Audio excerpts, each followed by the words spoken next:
Bonjour à tous et bienvenue sur notre chaîne YouTube, la chaîne de Ligne Droite. Je vous invite à vous abonner à cette chaîne, à aimer, à partager, à commenter ces vidéos. C'est très important pour notre référencement et c'est une manière de nous soutenir. Merci à vous tous. Bonjour Laurence Trochu.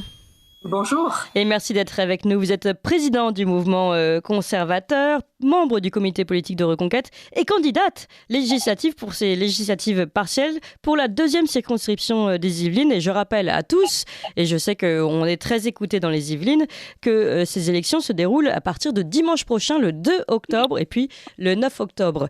Laurence Trochu, d'abord une première question, peut-être dans la forme avant de rentrer dans le fond. À quoi est due cette élection législative partielle à la démission d'Anne Grignon et en fait on se demande en travaillant un petit peu j'apprends que donc Anne Grignon était suppléante de Jean-Noël Barrot dans donc Modem et ministre délégué chargé de la transition numérique.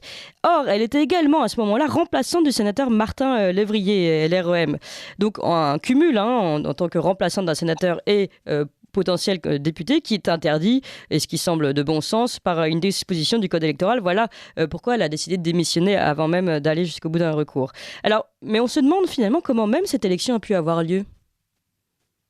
Alors, je pense qu'en fait, il y a eu peut-être une accumulation d'incompétences au moment où cette suppléante a été choisie. Mais vous allez voir que la suite n'est pas moins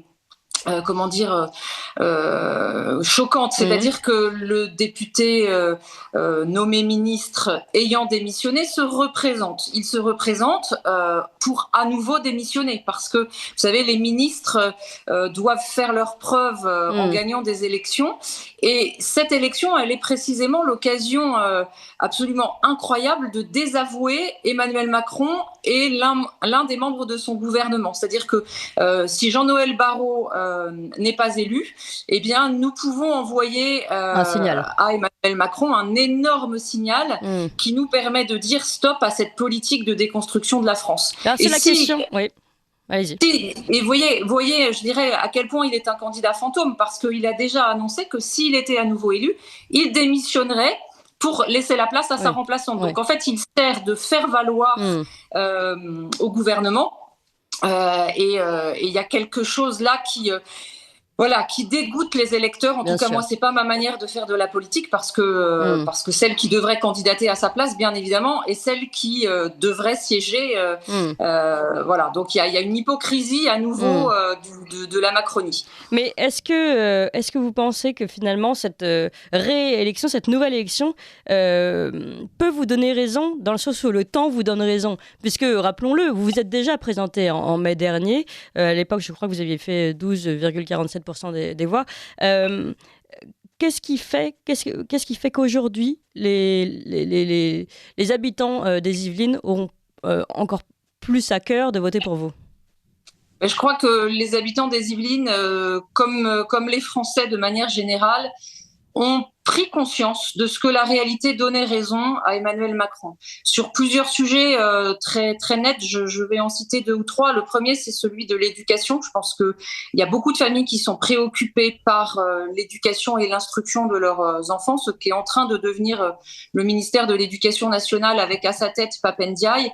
Et franchement, entendre en pleine rentrée scolaire le ministre nous dire que sa priorité sera de faire en sorte que les petits garçons puissent jouer à la marelle et que les petites filles puissent jouer au foot, quand on sait à quel point nos élèves sont à la traîne dans les classements internationaux, je pense que c'est complètement déconnecté de la réalité et des enseignants et des parents d'élèves et des élèves eux-mêmes qui, plus âgés, se rendent bien compte de l'enjeu qu'il y aurait à avoir une scolarité, je dirais, digne de ce nom. Le deuxième sujet, c'est bien évidemment toutes les préoccupations autour de nos approvisionnements alimentaires et énergétiques dans cette période où le contexte international prend une acuité particulière.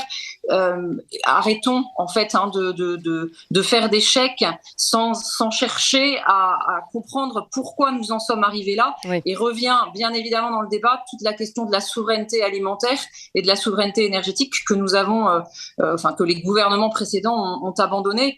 Et ça, les Français aujourd'hui se disent, tant qu'on ne remontera pas aux causes eh bien, nous serons dans l'incapacité de résoudre les problèmes. Et puis, c'est sans compter également sur la hausse de l'insécurité. L'été a été meurtrier, je pense qu'on peut le dire comme ça.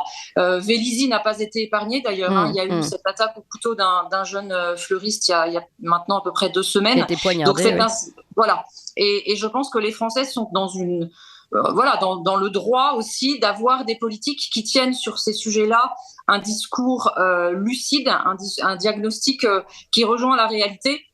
Et tant que les politiques se cacheront derrière leurs petits doigts, tant qu'ils n'oseront pas dire que oui, il y a un lien entre insécurité et immigration, eh bien en fait, nous ne serons jamais à même de trouver les solutions, notamment du côté de la justice, à même de résoudre ce grave dysfonctionnement. Je précise qu'en titre de votre tract, en tout cas de l'un de vos tracts, vous dites « Ma priorité ».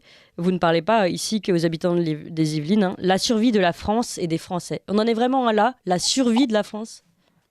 Oui, à différents niveaux. La survie des Français d'abord, parce que la France, c'est avant tout des personnes en chair et en os, et c'est pour ça que je l'exprime ainsi. La survie des Français, bien sûr, sur le plan économique, dans les préoccupations du quotidien, mais aussi en tant que peuple français qui tient à son identité. Vous savez, nous, les conservateurs, nous nous définissons comme une politique de l'attachement.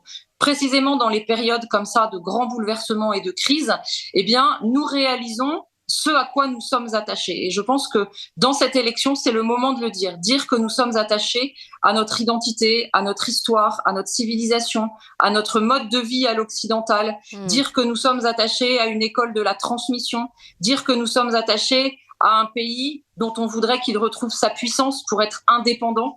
Et une élection, c'est l'occasion de faire des choix et précisément de démonter ce en même temps macroniste qui n'aboutit qu'à des contradictions.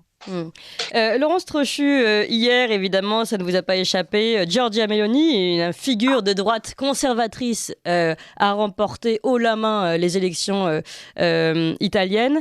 Est-ce que ça vous inspire, vous, pour vous et pour la France ?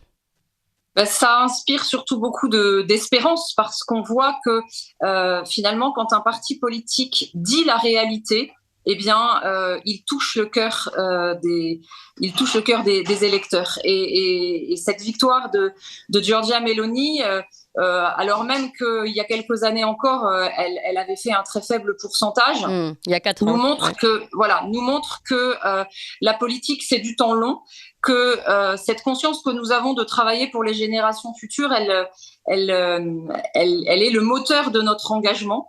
Et c'est vrai que c'est la raison pour laquelle nous ne pouvions pas déserter cette élection législative partielle, parce que nous avons des choses à dire qu'aucun autre candidat ne dit.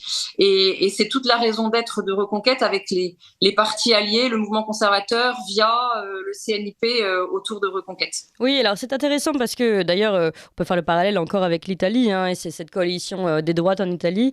Ici, vous insistez bien sur une forme de coalition, Reconquête, mouvement conservateur, CNIP, via...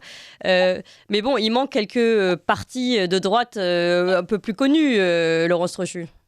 Bien évidemment, cette union des droites, elle existe à l'état embryonnaire, on va dire, et ça a été le génie d'Éric Zemmour de faire travailler ensemble depuis presque 1 an maintenant des partis qui auparavant restaient chacun dans son couloir de nage.